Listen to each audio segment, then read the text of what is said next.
world don't just give you things because you desire it. The world give you things because you badly desire it. You see, when people say that you badly want something, they will make a way for you to have it. By the way, the law of the universe will conspire to help you to have it. Because the law of the universe cannot hold a man back that badly wants something. Yes. If that thing is not in existence, the universe will create it for you. I made my first $1 million when I was 27 years old. And I was broke till I was 25. I went to school and I had a first class studying economics. And even as a first class economics student, I still don't have a personal economy. So sometimes you make more money not because of what you are selling, but who you are selling it to. So when you look at H.E.A.R.T, it's not because he's a tailor, it's because of who he's sewing for. So people paying more money to sew clothes for them because of what? So many people are saying, oh, why would a man being a tailor is buying Rolls Royce? Not necessarily. There's a strategy there that you need to learn. The strategy there is not that H.E.A.R.T is a billionaire because he's a tailor. H.E.A.R.T is a billionaire because of who he's sewing the clothes for. True. So who you do business with determines how much you're going to make. If you sell to the rich, you'll be rich. If you want to be rich, I tell people, sell to the rich. The fastest way to be rich is to sell to the rich. Money responds to value. Money responds to courage. Money responds to mobility. Money responds to speed. We live in a society where we have what I call the culture of poverty. And so people want to be nice to people who are never nice to themselves. People want to be seen showing charity to others without being charitable to themselves. Because making money does not make you rich. It's what you do with the money that determines whether you are going to be rich. So people make money, they fund their family member, they support everybody, they send their children to the school for status sake, they send their children for achievement sake, so that they can tell their friends that this is the school my children is going, but they are not planning a future for their children. Many people spend the rest of their life working for money without knowing that they are not supposed to be working for money. They're supposed to supposed to work to know how money works so that money can take over from there. It is when you think selling is about you that you focus on being afraid of being rejected. Selling has nothing to do with you. It has something to do with helping somebody to move his life forward. That is the point. That's how you have to see it. And the moment you see it that way, when somebody say no, you show mercy on them. So I tell people, if you want to make money, sell money at a discount. You want to make money, sell money at a discount. Yes. If you don't know how to sell, you have no business in entrepreneurship. There's nobody in life that is not selling. We are all selling something. If you dress well, you are selling. If you don't dress well, you are selling. You are only selling yourself that nobody should buy from you. That you are not. If a woman dresses well, she's selling. If a woman does not dress well, she's selling. You say, no, this product is not good though. This product, that's what you are telling to your buyer. Because we all are sellers and buyers at the same time.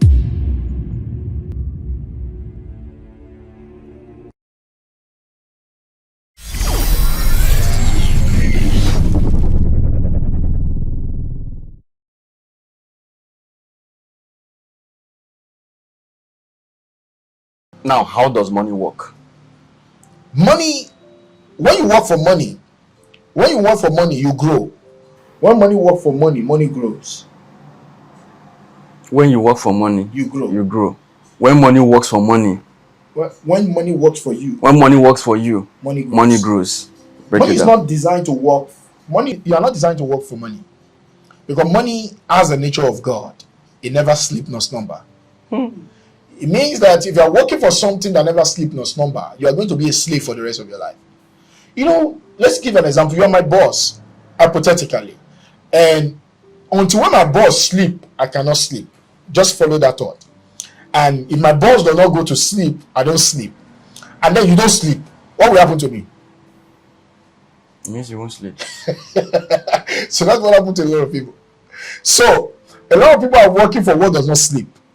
And that's why they work all their life. They can have nothing to show for it because they can't even have a time to rest. Even when they are resting, their mind is somewhere. So what happened is, so let's flip it. And now I work for you and I don't sleep. I can work for you forever, but I don't sleep. What will happen to you? More money. You can flenture because the person that is working for you does not sleep, nor slumber. You know, he's always working. So that is what money does. Money was created to work. So what happened is that at the beginning of our life, we're supposed to work to know how money works. That's what we're supposed to do. We're supposed to be working to know how money works. Now, the moment you know how money works, then money take over from there and begin to work for you for the rest of your life. So, number one, how do you know how money works? You must be able to know that money was designed, money responds to value. Money responds to courage. Money responds to, to mobility. Money responds to speed.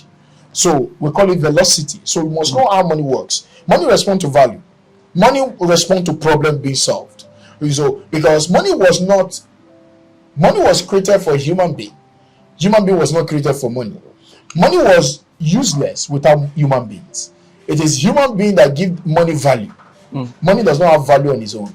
So if you understand that, you now begin to understand how money works. That okay, this thing, I'm supposed to work to make money work for me. But many people spend the rest of their life working for money without knowing that they are not supposed to be working for money. They're supposed to supposed to work to know how money works so that money can take over from there. That's where the problem is. Wow. Now, I'm thinking, when it comes to sales itself, what do you think are some of the top 5 biggest mistakes people make when it comes to selling or when trying to sell?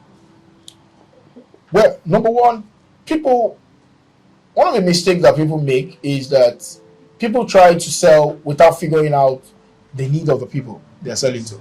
Okay, trying to sell without figuring out the need of the people you're Yes. selling to. Okay. Number 2, people try to sell without any sense of urgency. A sense of urgency. Yes. Number 3, people try to sell without figuring out the desire of the person. Number 4, people try to sell to people without figuring out the money, whether the person have money or not. Okay? Number 5, people try to sell without knowing the payoff that they can give to the person and the person needs. Number 3 and 1, are they not the same? They are similar, they are not the same. Okay. So you can have a need, you have a payoff. So people often look at those things and they are selling without focusing on that. Yes, so you need to know my needs. Now, needs and want are not the same. People pay more for want than they pay for need. You need food. You don't need to eat in a big restaurant, right? You eat in a big restaurant because of you want to eat in a big restaurant, not because you need it. It's food that you need. You need mobility. You don't need Ferrari. Ferrari is what you want for your own personal achievement status. Yes. So people pay more for want than they pay for need. So what I tell people is that try to sell want and include needs in it. That's how you make more money. Because people hardly pay for. Now, people want water. They don't necessarily have to buy a table water, right? And also know that table water even have different prices. Now look at it. A table water on the street of Lagos, if you're driving, they will sell a bottle of it for you for about 200. Yeah. If you go to one of these 5-star restaurant, 5-star hotel, they will sell a bottle of water for you for 3,000.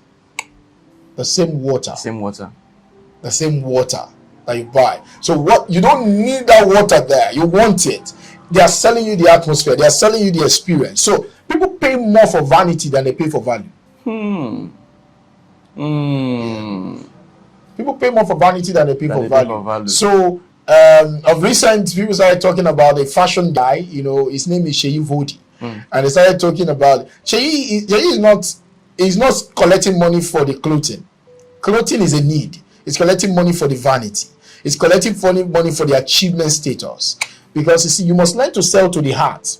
The problem of many people, what do people want? People want 5 things. I call it heart. People want the heart. Wherever the treasure of a man is, that's where his heart will be. And wherever a heart of a man is, that's where he will take his treasure. True. So what happens is that what is the heart? The heart means that there are things that people want. Number 1, the H represents health. Now, a study says that for the last 100 years, the demand for wanting to be healthy has been going higher and higher. If you are selling anything that will show me that I can become more healthier, people pay more for it. So people want health. People want to be healthy. Even a man of 99-year-old, a man of 100 years old, I say, God will lengthen your life. A man of 100 years will say amen. Right? Because people want they're wondering what's man of 100 years. Because it's part of our being. We want health. Health is what we want. I tell you that every time you want Selahmeditate, every time more that you want Selahmeditate, you are going to be more healthier in your finances. People want to watch it more. It's there. That's number 1. Number 2 is the E. People want enjoyment.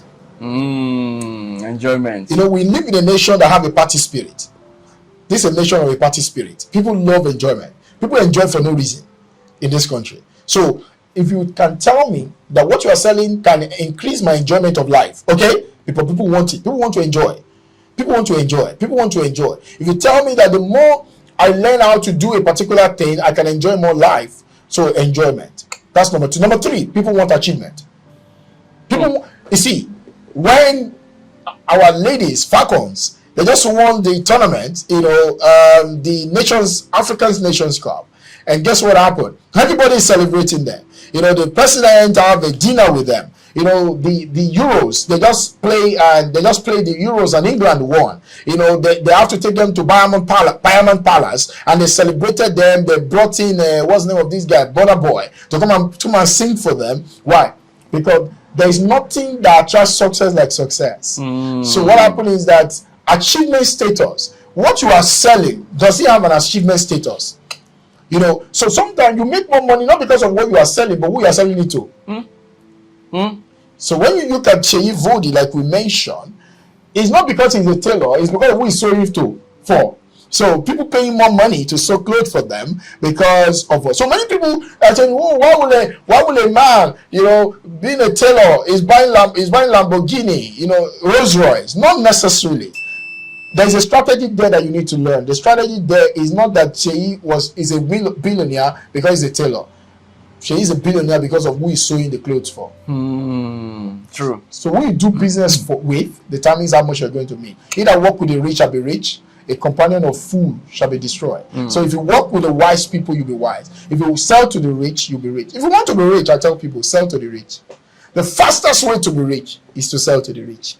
So that's the third one, which is H, then E. You've mentioned E. Achievement is the third one. Achievement status. So Ferrari is very expensive, right? Ferrari is expensive, but it's not expensive to a man that wants to use as a. So I tell people there is nothing that is expensive. It's only about we only have price. Price is either positive or negative. So nothing is expensive. You have to think like that. You have positive price and negative price. So what is positive price? Positive price is that if you buy something that is good for you and that makes you happy, no matter the price, it's price positive. If you buy something that is not helping you to achieve what you want, it's price negative. So when I look at things, I look at it whether it's positive or it's negative. I don't look at whether it's expensive. And that's a better way to think, either as a salesman, as someone that wants to buy something. So the third one is achievement status. Everybody wants achievement. Do you know that if you buy a land, if you own a land in Lagos, in the heart of Lagos, it's an achievement. It's an achievement status. If you own a house in Banana Island, it's an achievement status. If you own a land in H.E.A.R.T, it's an achievement status. It's not just a house, it's an achievement status. All right? Yes. So what that means is that what you are selling, what do people want that you are infusing into it? Sell what people want, and you will not lack money. Fourthly is what I call the R. It's called the romance. Sell love to people. So sell love. People, how does, when people go on vacation, what are you selling? What are they buying? They are buying love. Love, memories, love. That's what they are buying. Now, so most time, love stories. Do you know that if you buy an asset, it can be a function of love? Because truly, if you truly love your children, you should buy an asset. Because a good man leave an inheritance for his children. It means that one of the proof that you love your family is the thing that you leave behind for them. So love. So I can sell an asset and tell the story of love. Love story. People love. Don't you see that love movies sell? People want love. People want it. People read novels. Love novels. They sell. Love movies. Why? It's part of what? Because why? God is love. So there's a portion of that in us. And lastly is treasure. And that's money. So I tell people, if you want to make money, sell money at a discount. You want to make money, sell money at a discount? Yes. If you want to make money, sell money at a discount. What does it mean to sell money at a discount? It means that for every time you give me 10,000, I give you 20,000. What am I doing? I'm selling you money at a discount. Yeah, that's what I'm doing. So if you can show people how they are going to make more money, no matter how wealthy, no matter how big Alhaji Dangote is today, if you show him, no matter how big Mr. Cosmos Maduka is today, if you can show him genuinely that you have something that can make him some extra hundreds of millions in something, and he can prove it, it will pay attention to you. Yes. In other words, everybody is looking for how to make more money. So it's treasure. It's something inside of us. We want to make more money. That's me. No matter how rich you are, you want to make more money. So what I tell people, I call it the art formula. Art formula. So sell the art. Sell the art. Sell the H.E.A.R.T. Not just the H.E.A.T. Don't just sell the heart. Sell the heart. Sell the heart to people. People want to buy the heart. So when you are looking at what you are selling, just look at it. How does it fix into all of these things? Because that's what people want. So I tell people, you want to make money, sell people what they want. If you sell people what they want, they will give you what you want. So most of us, we are selling what we have. We are not selling what people want. Now, if someone wants to, one of the challenges here is that people sometimes they get afraid. People are fearful when it comes to selling. Now, what is the formula or strategy someone can be able to use to overcome the fear of selling? So the fear of being broke should be bigger than the fear of selling. So if you realize that selling is going to deliver you from being broke, you overcome the fear of selling. Because you see, everybody, if you're doing something for the first time, you'll be afraid. And the reason why you're afraid is because the science says that there's something in us called the abidala. The essence of the abidala in your brain is to keep you from doing something you have not done before that can be dangerous to you. So the first time you want to do something, that side of you, that's why you get scared for doing something new that you have not done before. Meeting people you have not met before. Yes. Part of you is telling you, are you sure you want to do this? Yes. Part of you is telling you, are you sure? That's why you'll be asking questions. Are you sure? Are you sure? And now, what happens is that most people allow that fear to stop them. You are supposed to investigate that fear, not to be stopped by that fear. You don't allow your fear to stop you. Investigate your fear. Because your fear is a stigma. It's not supposed to be a stigma. Your fear is not supposed to stop you. It's supposed to instruct you. So when you allow your fear to stop you, then you have a problem in life. Selling. All of us, we are always selling. The only thing that some people are good at it and some people are bad at it. Yeah, we are all selling. If you are in a meeting and you are supposed to talk and you did not talk, you are selling yourself short. You have still sold. You are not just selling well. So whether you talk, you are selling. If you don't talk, talk, you are selling. We are all selling. There is nobody alive that is not selling. We are all selling something. If you dress well, you are selling. If you don't dress well, you are selling. You are only selling yourself that nobody should buy from you. That you are not. If a woman dresses well, she's selling. If a woman does not dress well, she's selling. You say, nah, this product is not good though. This product, that's what you are telling to your buyer. Because we all are sellers and buyers at the same time. So in other words, it has been proven that 90% of human race hate to sell. 10% love to sell. But only 5% have mastered how to sell. Child. And that's why you see the number of people that are becoming truly wealthy reduce per time. Don't just love to sell, master how to sell. Because this is what I tell people. The surest unemployment program is not government scheme, it's selling skills.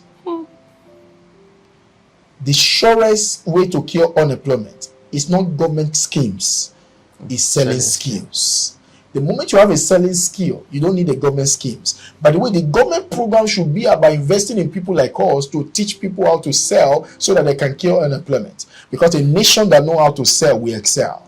Do you know the problem of Nigeria? Even the government people, the politicians don't even know how to sell the nation. They are selling us, but they are selling us badly. That's why other nations of the world see us as being corrupt. Do you think we are the only one corrupt? You will be shocked that some other nations, even in the Western world, are more corrupt than us. But you know what? They know how to sell themselves better than us. We don't know how to sell our nation. That's changing ourselves. Because selling is the number one business skill. If you don't know how to sell, you have no business in entrepreneurship.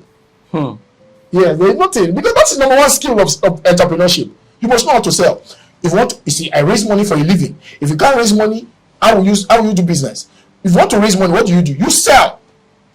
You sell yourself to the investors. If you want to hire people, what do? You sell yourself to your employees to come and work with you. If you want to do business, what do? You sell yourself to your customer to come and buy your product. So if you don't know how to sell, you won't excel. By the way, my team member will say you will smell. So the point is, these are the things. So I tell people, selling saved my life. I believe that God, in His infinite mercy, created an ability for a human to be able to sell, because He knows that some of us will have it badly financially. And a selling skill is a God social justice system to deliver you from financial flaws. So the moment you know how to sell, you can access big money in your life. No, I think the challenge is not really about that fear of selling, but embedded in that fear of selling, most people fear is rejection. Yes. Because someone will say, if I go to the person, tell me no. If I go to the person, you tell me no. Say, I don't want to go again. That fear of no is what stops a lot of people from that selling, because embedded in that fear that people are talking about, fear of going to sell, is somebody talking about, because if you know 100% that when you go to sell something, that person you're selling it to will buy 100%, I don't think there's anything that will stop that person from making that move. But it's that fear of the fact that I may go and I get rejected, and maybe the person goes, he get rejected here, get rejected here, get rejected here, get rejected here. Before you know it, they give up. So how can someone deal with that fear of rejection? I think that is the bedrock of that fear itself. No is a point of view. No is a point of view. And a point of view should not be taken personal. All right? No is a point of view. So if I say, can I have a bottle of water? And you say no, is a point of view. It doesn't mean you will not still give me that water. It means there are two reasons why people tell you no. It's either I don't know enough, and I don't want it. That's the only two reasons why people tell you no. No is not personal. It is just a point of view. Now what happens is that most people then take what is a point of view as being is personal. That then is a personal issue. So what I tell people is that you need to work on yourself and to know full well that when we talk about selling, selling is not about you, it's about the buyer. It is when you think selling is about you that you focus on being afraid of being rejected. Selling has nothing to do with you. It has something to do with helping somebody to move his life forward. That is the point. That's how you have to see it. And the moment you see it that way, come on, you will. When somebody say no, you show mercy on them. When somebody say no, you have compassion on them because you are bound. It's like a guy want to marry a lady, and he approached the lady and he said, and he knows that he's there, he's going to change the lady's life. And they said, no, I can't marry you. And the guy will just look at the lady. Instead of crying, he will just fly and say, look at the lady I've been sent to. I love Jesus, and I love what he said. He said, when you go to somewhere and you're about to preach the gospel to them, and he said they rejected it. Principle number one. People cannot reject you. They cannot reject your offer. You know, when they reject it, he said, do what? Dust your feet. And move to the next one. Hello? It means that people cannot reject you. They can only reject what you bring. And so when I go out and somebody says, oh, I don't want, I will ask you, what will have make you want it? What will have made you say yes instead of no? Because I don't take it personal. I'm not attached. You know why people are afraid? They are attached to the outcome.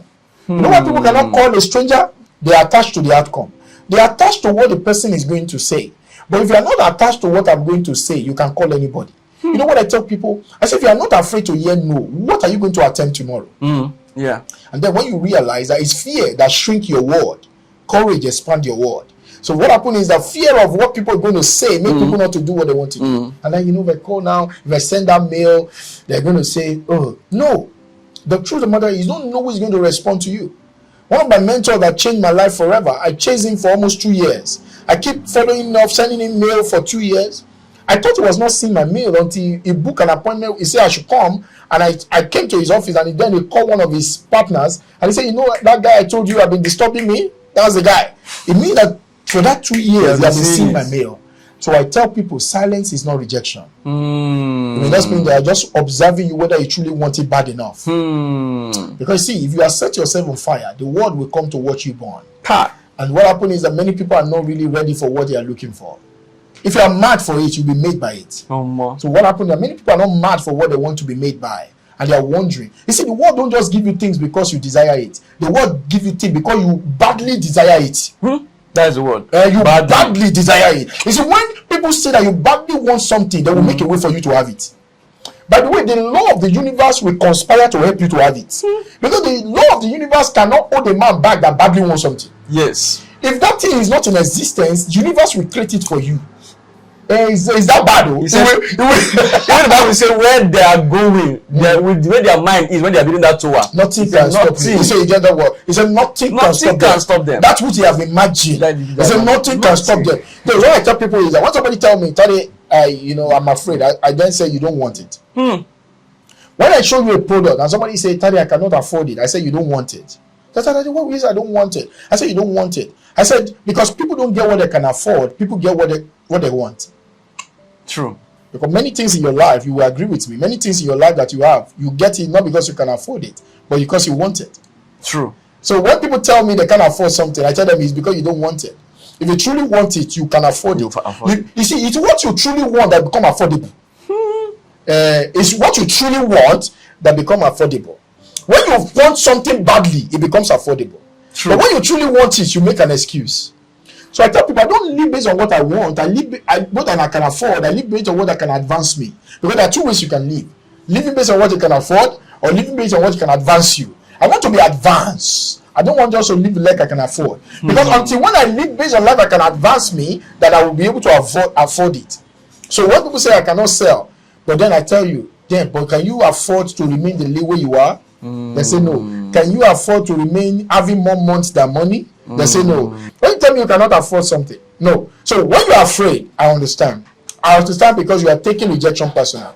But rejection is only a point of view. It's an opinion. It's an opinion, true. It's an opinion. I mean, my wife once rejected me before he said yes to me. So the point is, it's an opinion. It's not personal. So, and it helps you to build a thick skin. You cannot sell if you don't have a skill. If you don't have a gift. What's a gift? It's called a thick skin. You need to develop a thick skin. That all those things, when they are saying it just falls off. It's personal. It's not personal. It's just an opinion. So don't attach to the outcome. Focus on where you are going. And know full well that what you are doing is going to change the person's life. Now, what for you personally, what is your own personal mental framework for closing high value deals? All deals are the same. So I go for the big one. All deals are the same. I go for the big one. You see, it doesn't take more effort to make big money and small money. I think one of the biggest regrets of my life is not thinking big early enough. Yes, I told you I make first $1 million at 27, but if I have focused on that, maybe I will be a billionaire in dollars now. But you know what? One of the challenges of success is to allow success to make you comfortable. Success can make you comfortable, and that's one of the dangers of success. Because you can get money, especially you that is coming from being broke, from being poor, and then you have access to some money. You can just feel you have arrived. Say, my brother, let's just live like this. So you can do what me cannot do. That's nonsense. But the truth of the matter, you have to think bigger and bigger and bigger. Because one of the mental framework I've developed is this: anything is possible. Anything is possible. Everything is learnable. Everything is learnable. And all problems are solvable. All problems are solvable. So I live by those mental framework. Everything is possible. Everything. So life is an experiment. Everything is possible. So how will you know something is possible if you don't experiment it? Let me borrow the word of Elon Musk. As long as what I want to do does not defy the law of physics, let's go and test it. Now, how do you scale or someone scale from making an inconsistent income to building an automated, consistent flow income? You have to create an asset that makes money even when you are sleeping. So at a point in my life, I started a company called real estate, and just like everybody, I have to buy asset, I have to sell it, but I discovered that those things are not consistent. Because I don't want to wake up every morning and be looking for customer. So I created what I call AC philosophy. AC philosophy. Yeah, what does that mean? Automatic customers philosophy. I want to be able to, I ask myself, how many times will one customer, how many times will a customer pay me? How many times? I don't want to be paid once. I want to be paid severally. If you subscribe to a telecom company, they have an automated customer principle. The moment you buy a line, what happens? You keep using the line, isn't it? Yes. You keep buying data. You keep buying. So it's an automated customer. Automated, yeah. If you buy a data, if you were using any of this company and you buy a data, you buy a MiFi and all of that, you will keep using it. It's automated. So what did I do? I started building houses. I started collecting rents. Hello. So what happened is that I'll build a house, 15 units of apartment, sell few of them, the rest for rental. So how long will those tenants pay me? So we are on our journey to first 10,000 apartments right now, and then what are we trying to do? We want to get to a point where we want to have apartments in 50 countries and, make money forever and build generational wealth. Generational wealth, because I'm responsible for minimum of 3 generations. My children, the children that they are going to have, and the children that those ones are going to have. So with my children should now take care of another 3 generations. So from there, we can build a forever wealth. And so that's what happens. And that's why you have to go from periodic income to consistent income. And most people only have businesses that produce periodic income. And that's why business seems to be risky. Because you can't predict your income. And you don't want to do that forever. You want to get to a point where the larger part of your income can be predicted. You know how much you should make in a month, average. You know that, this year we're going to do 50 billion, 10 billion, 5 billion, 100 million, whatever the company rate is. But you must have a predictable income. That's what makes wealth. So you can wake up in the morning and you don't feel like going anywhere. You can decide you want to travel to somewhere and just be shooting videos. And guess what? There's something somewhere that is already created. It's an income producing asset. And that can create you money consistently. So how many times will you be paid for a one-time work? Is how I love to do it. So you have to move from just being paid once. People work for 30 years and get paid once. They call it tension. They call it pension.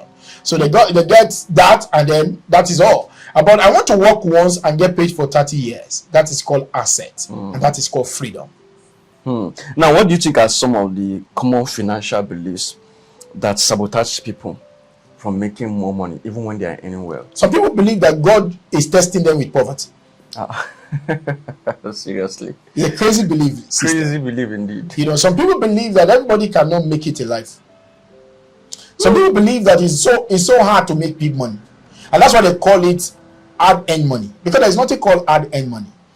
Money is just earned. It's not hard or soft. It's just earned. Money is just earned. There's nothing called hard-earned money. My hard-earned money, because people attach hardness to making money. So as a result of that, if something is hard, you don't want to do a lot of it, isn't it? You just want to do it and just maintain your level. And at the same time, the system is so wired against people that everything that people hear out there is just something that can keep them small. So people believe that making a lot of money is only for the few. Some people believe that they cannot master money, that money is too complex. So let them just be doing what they are doing and all of that. Some people believe that anything they do, one day, the thing will just wake up and they will just blow. But it's not every business that can make you wealthy.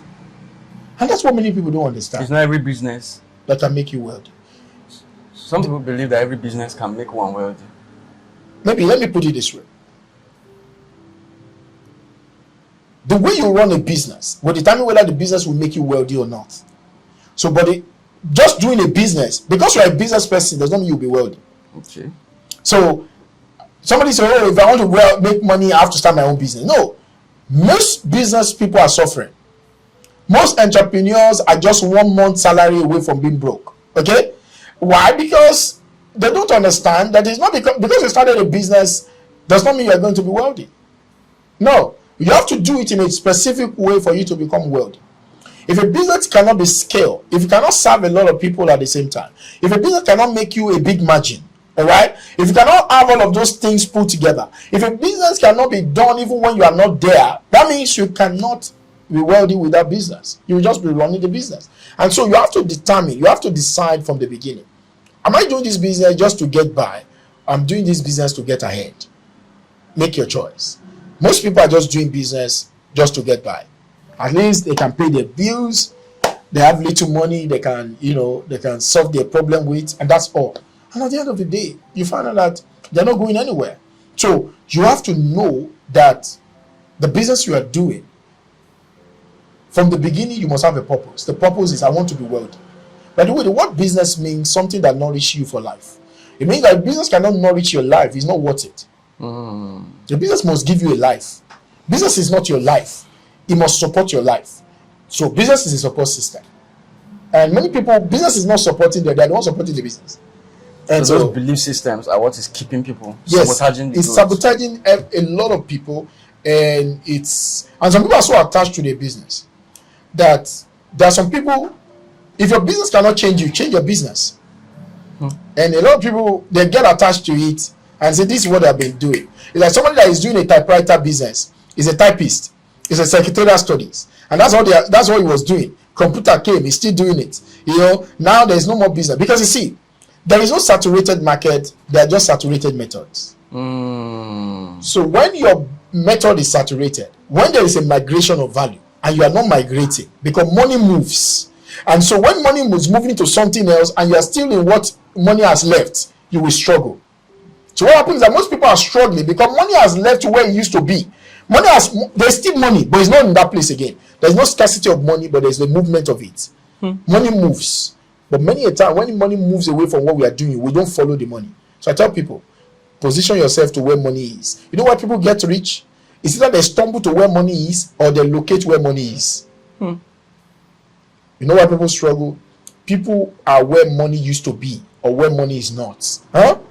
They are laboring in the place where money used to be, but money has left the place. Wow. That's it. So why is that? Some guy starts a software company in the tech age and they make a lot of money in a short period of time. Why? Why is that today? Somebody can run a podcast like you and he can make a lot of millions in a year because money is there now. It's where money is. But some people are still in where money used to be. Somebody just sit down on a radio station and is running a radio show and he's not putting the show on a podcast on the internet and he say, just this radio will be running. Or he say it's a newspaper. Our business is just newspaper. And it's not on the internet. Guess what? Money used to be there. Money is still in existence, but money is not that place again. Some people used to make money, but now they don't make money again. They will not think it's the economy. No, there is money in the system, but it may not be where it used to be before. Your work every day when you wake up is to ask yourself, where is money today? Don't ever stop asking that question. Where is money? Money is always where the demand is more than the supply. So always ask yourself, where is the demand more than the supply? Go there, money is there. Now, I want us to come into managing finances itself, because there's something you said earlier that I want us to dive into deeply now and break it down.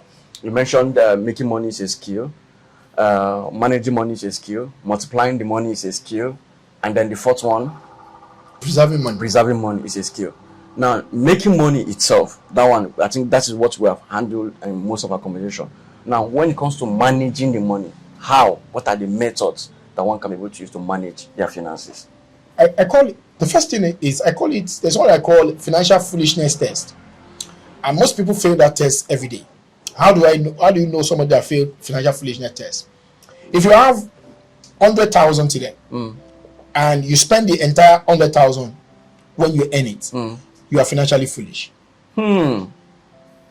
Somebody will say, Tade, no. Tade, you don't understand how the economy is right now. You don't understand how the economy is right now. The economy is so terrible that even this money, my take home cannot even take me home. The point is, when your take home cannot take you home, you need to make more money. But anytime you make money and you spend everything, you are displaying financial foolishness. Wow. And it means that being wealthy is far from you.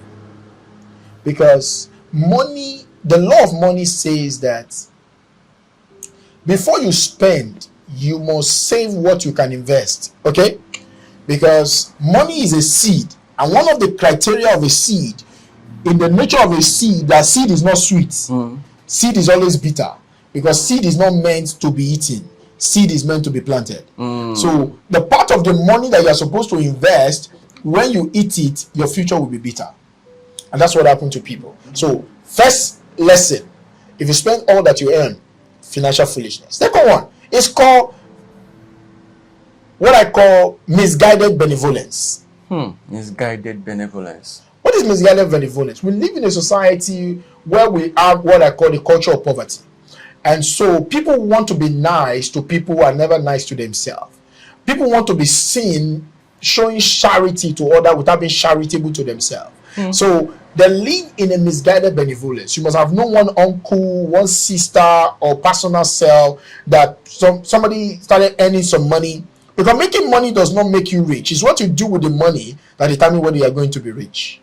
So people make money, they fund their family member, they support everybody, they send their children to the school for status sake, Remember, status. They send their children for achievement stake, so that they can tell their friends that this is the school my children is going, but they are not planning a future for their children.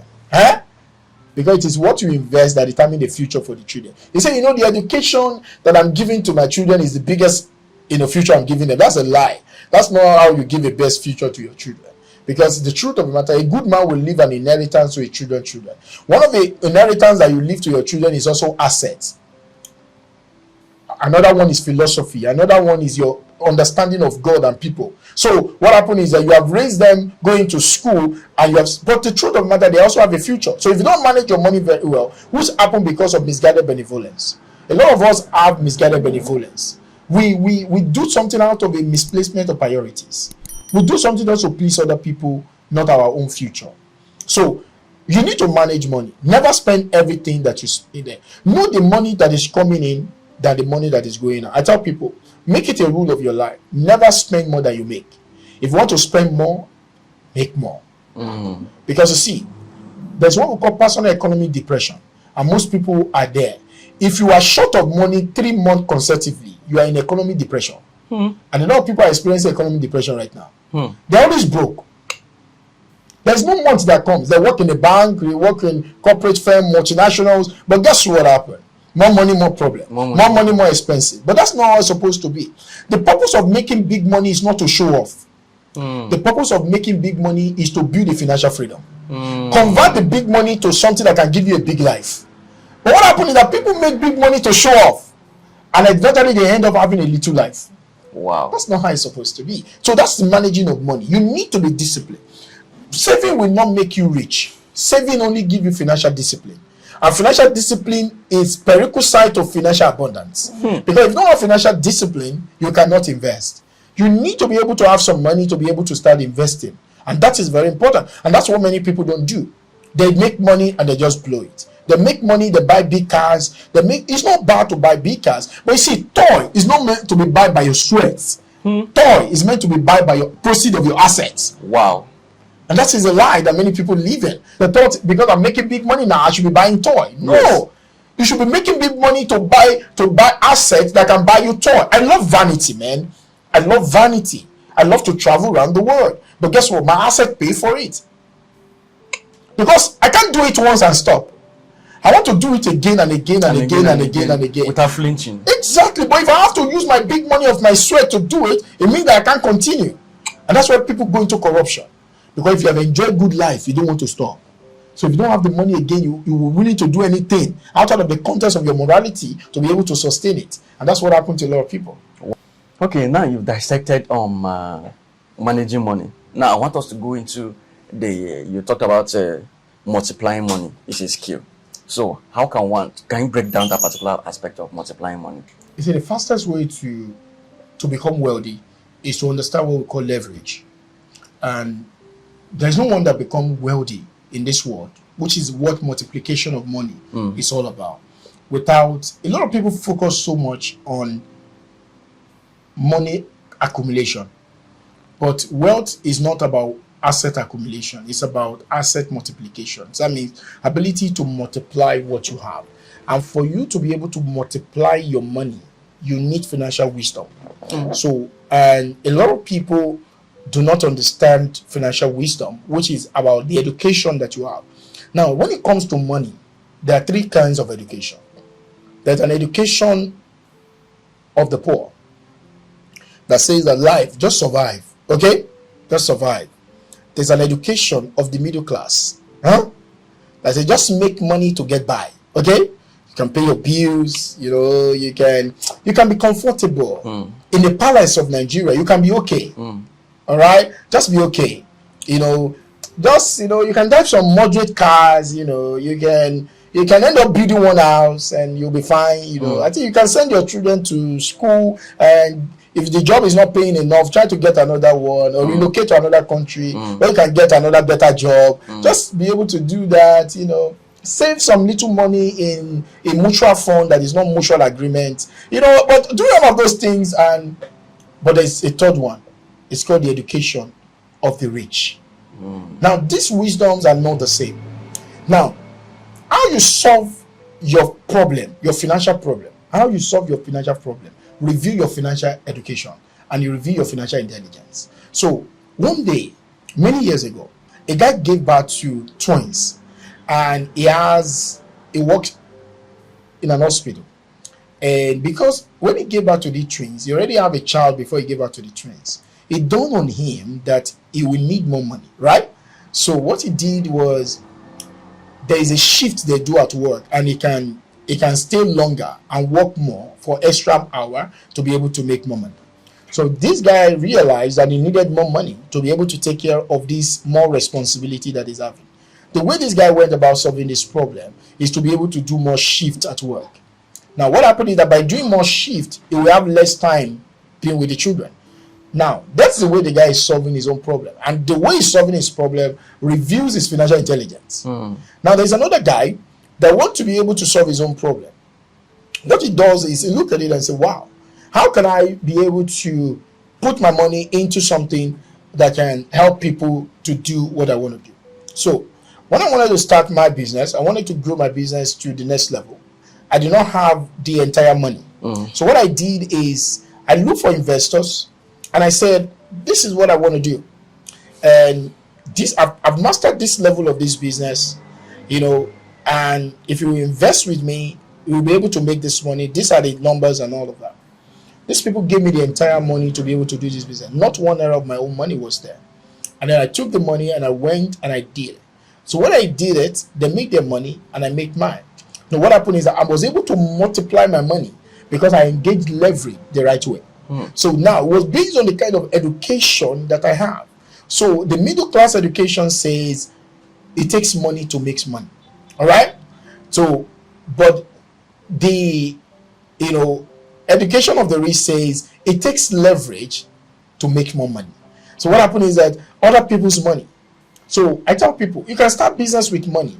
You need to start business with money, but there is no law that says it has to be your money. So the kind of education that you have will determine how fast you can multiply money. So if you want to multiply your money, you need wisdom, financial wisdom. So I tell people often come to me and call me, tell me, what can I invest into? And I say to them, the first thing is, I will not tell you to invest in everything, because investment is not risky. It is investor that is risky. Because many investors are ignorant and they are putting their money into what they don't understand. And eventually they say, this thing is risky. That thing may be risky, but realize that thing that you call is risky, some people are still making money from it. Some people make money from forex. Some people make a lot of money from real estate. Some people also lose money from forex, a lot of money. Some people make money from stock market. A lot of people lose money from stock market. People make money from real estate. A lot of people lose money from real estate. Why? It is not the investment per se, it is the investor. That means the first thing that you need to focus on is the investor. How are you? Are you becoming the kind of investment I will make now? Some people in this room may not be able to make that kind of investment. Not because I'm better than them, but I have a better knowledge of investing than them. So I tell people, you need to increase your financial wisdom for you to multiply your money. The key to managing money, to multiply money, is not just to gather the money you have saved. You know the paradox of many people. I know people that have saved hundreds of millions. I'm telling you, true life story. Saved hundreds of millions from the business they have done, and they are in their old age now. And the person puts the money into a particular investment that is not verified, and all the money went away. Wow. You know why? To multiply money. That person is not shady, it's not wicked. The only thing is that the financial wisdom that is required to multiply money is not there. And I tell people, to multiply your money, after you have put your money together, the next rule is to protect the money. Because grass to grace is slow lane. Grace to grass is fast lane. Grass to grace is slow lane. Yeah. Grace to grass is fast lane. Explain it. Grass to grace, that means somebody that is struggling for you to get to a place of success is a slow lane. You know how many years I was taking you to be here, and so it's a slow lane. But to get from top to come down is a fast lane. When you want to build a house, 7-story building, is a slow lane. It's going to take time. If you want to demolish the house, it's a fast lane. It may take you 4 days to demolish a 7-story building. Yes. it will take you 7 months to 1 year to build a 7-story building. You see now, it's a slow lane, then it's a fast lane. So I tell people, when you have made money, you need to be very alert to multiply the money. You need to be very alert to protect the money. Because you see, when you have made money, there are some people somewhere that want to collect the money from you with the different bad schemes, funny business idea, and all of it. So if you are not careful, and one thing about money is that money can give you confidence that is false. You know, when you have money, you believe now that you're intelligent. Say, man, we don't make it now. Because I tell people, the easiest time to lose money is when you make money. Try. Yeah, because you will be blind to so many things. So many things. Because you believe now you have arrived. So some ideas that when you have not made money, you will investigate. When you have little money, now that you have big money, just say, let's do it now. Let's do it. Let's do it. Let's do it. You know, and guess what happened? At the end of the day, you will not be able to. You will lose the money. So I tell people, the fastest time to lose money is when you make money. So the time you should be more careful is when you make money. So that you can protect it first before you can multiply it. So many people want to multiply the money quickly. They'll tell you, you know, I have some money that I'm not using in my bank account. That money that you're not losing, you will still lose it.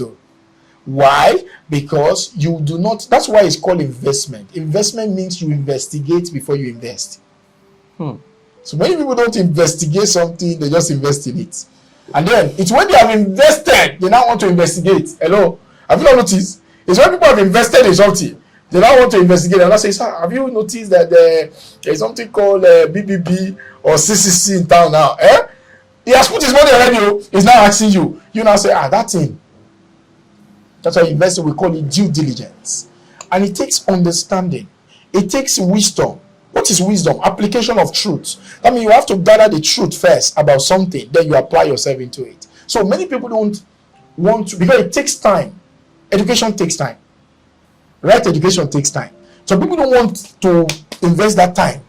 So they not believe that somebody, it doesn't matter the knowledge that I have about an investment. You that want to put your money into it must understand what I'm telling you. If you don't understand what I'm telling you, I can still go about the investment in the way that it will look risky to you. So that's what happened. So you want to multiply your money, you need financial wisdom. You need wisdom. Now, some of those wisdom are some of the things we have been discussing here. Now, the fourth one you mentioned is preserving. Yes. How do you preserve So you have to preserve your money. You're preserving and distribution. So what that means is that for you to leave money for the next generation, the money have to be preserved. So when you make money, you need to know that after you have made money, the rule number one for your money is never to lose it. So what do you want to do? You want to keep it. You want to investigate. You will still invest. You want to keep multiplying your money. But you don't want to invest. You don't want to take a risk with the money. Because truly, investing is not taking risks. Investing is managing risks. So many people thought when we are investing, we are taking risks. No, they only say that to you to collect your money from you. Investing is not taking risks. Because if you see risks, you don't take it. It's only a fool that sees risks and take it. It's only a act of naivety for you to see something that is dangerous and you jump into it. You don't do that. What do you then do? You manage it. You measure it. You manage it. You control it. That's why a bank does not have a risk-taking department. They have a risk management department. Hello? A bank does not take risks with money. That's why a bank wants to borrow you money. What do? You see, I tell people, don't do what bank says. Do what bank does. And you will know a lot about money. Because banking system is one of the most surest wealth creating system in the world. So what does bank do? When bank want to give you money, they will tell you, they will ask you for collateral, right? When bank want to give you money, they will want to know your cash flow. When bank want to give you money, they want to know your credit system. Hello, whether you are credit worthy. But you want to invest with somebody, you don't know the cash flow. You don't have any collateral. You don't understand the credit behind it. How do you preserve yourself? You don't just say, that guy, you don't say that idea. They say they are giving 25%. Let me put my money. You have lost. That's not how bank invest in your business. Bank will collect a collateral that is ×2. We call it LTV, loan to value. That is ×2 of the money you want to borrow. So if I want to give you 10 million, they will take an asset that is about 20 million from you. You can even make profits on top of it. Yeah, so that in case. Well, you know why they take that money? So that when they want to sell their asset, because they are not into real estate, they are into financing. So when they want to sell the asset, they can easily sell it in the way that people will rush and come and buy it, and they will say you must have a title. Why? Because the title is the credibility of the stuff. So that is what our banking runs. So don't do what bank says. Do what bank does in your own personal life. Yes. And you will realize that bank does not take risks. Bank manage risks. They don't take it. They will analyze the risks. They will swap the risks. But you, other person, go out there and jump on the risks. Say, I know that idea. I say they are giving 40%. All this MMM we spoke about. What do they use to this? What do they use to get money from people? The returns. Because before you focus on what we will get as a return, focus on how your money will return. Many people do not focus on how their money will return. They only focus on the return. No, that is not financial intelligence. No, that's financial foolishness. You have to focus, how will my money return? Before you focus on the return on the money. If you can't secure how your money will return, run, because that's not a business. Now let's dissect a little bit on investment, because people talk about investment, and it sounds like buzzword that people like saying it. Yeah, I'm investing my money, I'm doing this investment, blah blah blah blah, and before you know it, people tend to make some foolish decisions that they think it's investment. Now, what are the rule of thumbs when it comes to investing for you to know the right things to invest in, and the places that you must avoid when it comes to investment? 3 fundamental rules. Number 1, for you to invest, you have to choose your destination. Investing is about your lifestyle. I call it freedom lifestyle. That means you must have a destination before you start investing. You must choose your destination. So, what do you want to invest for? I want to be able to, in the next 5 years, I want to be able to do everything I want to do. My definition of freedom is simple. Ability to live life on your own terms. Ability to live life on your own terms without financial worries. Okay? That is what financial freedom means to me. Now, if I don't choose my destination, there will be a problem. So many people don't choose their destination. So you have to choose, what's my destination? And our destination differs. You have to choose your destination. I say, okay, I want to be able to have my lifestyle in the next, inflation adjusted, my lifestyle in the next 5 years is going to be boom. Because investing means, financial freedom means you get to a state I call deep. What is deep? Deep is your damn it position. A position where you don't have any financial worries. Your asset fund your life.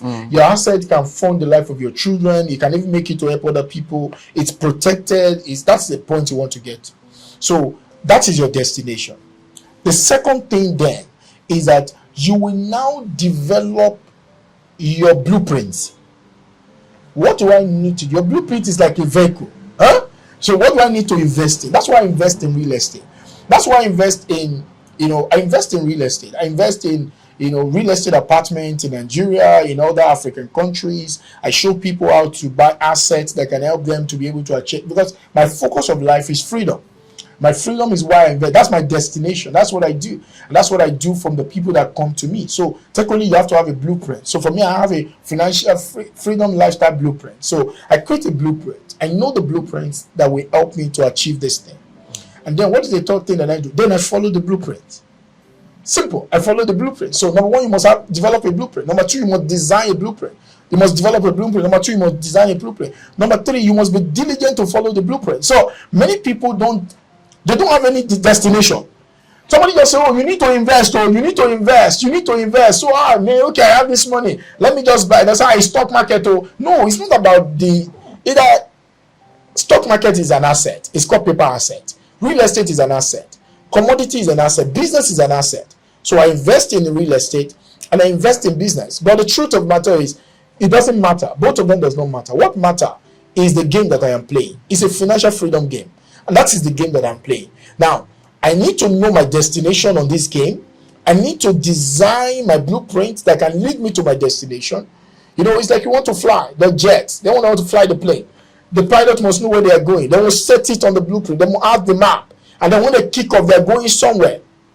If the road looks north, they can reroute. It's like you enter either all of these all of these cabs in Lagos. You know, if you're using the Google map, it can reroute you if you're missing the road. But you must have set a destination before you can be rerouted. But guess what happened? Most people don't even have a destination, and they are investing. If you don't have a destination, you are not an investor. You are a gambler. You are a speculator. Many people are speculating with their money because without no destination in mind, you are not investing. I tell you, most people are not investing. You can buy a land, you are not an investor. Doesn't mean you are an investor. You're just a speculator. Somebody says you are doing the same thing because everybody is doing it. No. An investor don't do things because everybody is doing it. An investor is doing things because this thing is going to lead him to where you want to do. That is it. So what is your destination? So when people come to me, I tell them you must develop a destination. That's the rule of thumb. That's the rule of thumb. You must have a destination. Let's decide what your destination is. Number two, design a blueprint. Then be diligent to follow the blueprint. Now, if you don't have all of those things, then you will realize that you are just playing. Now, what do you call blueprints? How do you mean by designing blueprints? Because someone wants to invest and you are saying design a blueprint. What does it mean? So there's what we call, like one of the things I told you about is what I call the deep. It's part of the blueprint. That means there's what we call EIEN. EIEN. Enough is enough number. That means how much is enough for you? Okay? How much is enough for you? The purpose of investing is not for the return on investment. The purpose of investing is to fund your lifestyle. That is why we invest. And that is what many people miss. You see, your investing is supposed to take your labor. You're supposed to replace your laboring for investing. That means what now fund your life? Before, you have to trade your time for money. But now, your investing is now taking that place and fund your life. So, when is your EIEN? That means your enough is enough number. When do you get to a point where you don't have to work anymore? The proceeds from your asset can fund your life. So, practically, if you say, oh, my children will go to school, myself, everything, the life that I live, we go on vacation 2 times a year, the money that we need for the year based on our lifestyle is just 40 million. Now, that is your destination. Now, want to be able to build an asset that can give you a proceed, either you are sleeping or not, of 60 million every year. That means that's what I call your deep. Now, your deep means that when you get to that point, you are now financially free. Because why did I now talk about 60 million? 60 million means that at that moment, you can fund your life with 30 million. The other 30 million can be reinvested. All right? Now, that means from there, you are now going from what we call financial freedom to financial abundance. What is financial abundance? Financial abundance means that you can live your dream and also help other people to fulfill their dream. Because you don't have more than enough. You have more than what can help you, right? You have more than what can take care of you and your family enough. So you have built a generational wealth. Or if you have a debt, after you are paying your bill, okay? After you are paying your bill, what then happens to you? You can now take part of the money, the other 30%, and be using it to pay your debts while you are still living your life. So those are the blueprints that most people don't have. Now, what are the best things to invest in currently?